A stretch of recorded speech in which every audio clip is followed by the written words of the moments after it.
दोस्तों नमस्कार, महेश सिंह का अभिवादन स्वीकार करिए। दोस्तों, उत्तर प्रदेश में त्रिस्तरीय पंचायत चुनाव को लेकर के प्रदेश सरकार से लेकर निर्वाचन आयोग तक लगातार तैयारी करने में जुटा हुआ है। लेकिन दोस्तों, जो पंचायत चुनाव तय समय सीमा पर होना बताया जा रहा है, उस पर सस्पेंस भी है।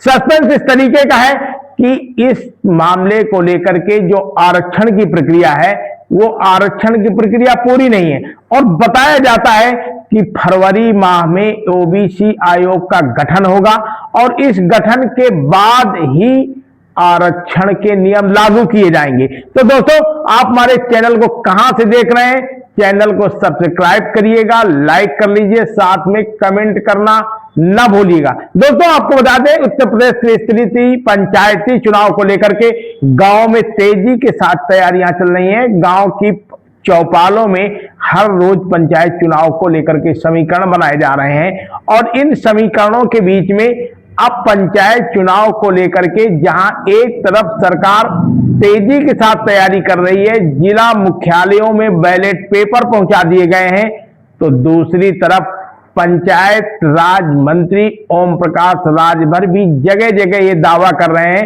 कि पंचायत चुनाव समय सीमा के अंदर करा लिए जाएंगे। यानी बोर्ड परीक्षा के बाद पंचायत चुनाव और भी तेजी से होने की संभावनाएं है। यह भी कुछ रिपोर्टों में आ रहा है, मीडिया रिपोर्टों में आ रहा है कि मई अप्रैल से लेकर के मई के बीच में पंचायत चुनाव करा लिए जाएंगे। लेकिन आरक्षण सबसे खास चीज है।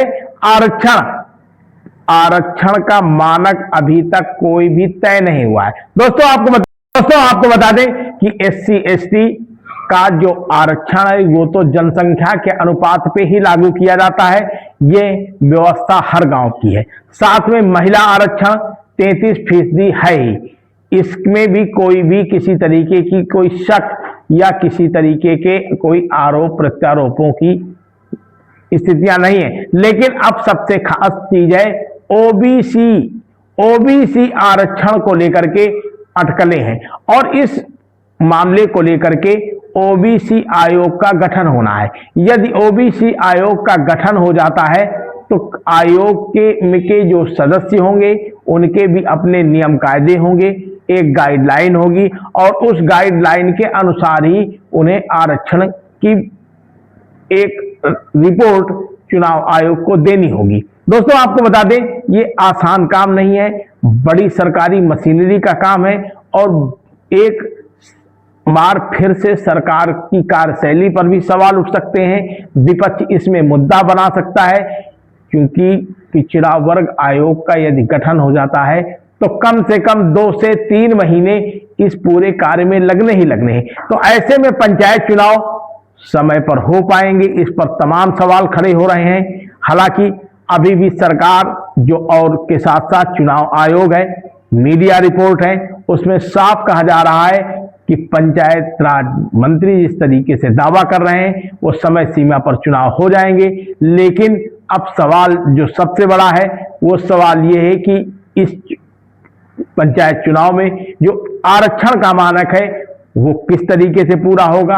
इस पर तमाम तरीके के कमेंट आ रहे हैं, तमाम तरीके के लोग सवाल पूछ रहे हैं, लेकिन सरकार या आयोग की तरफ से कोई भी इसकी व्यवस्था अभी तक नहीं की जा रही है और ना ही इसमें कोई भी किसी तरीके का कोई बयान दिया जा रहा है। तो दोस्तों, बने रहिए सब समाचार में। हम लगातार पंचायत चुनाव से जुड़ी खबरें आपको देते रहेंगे। आप हमारे चैनल को सब्सक्राइब करिएगा, लाइक करना एवं कमेंट करना ना भूलिएगा। बहुत बहुत धन्यवाद। आप देख रहे हैं शपथ समाचार।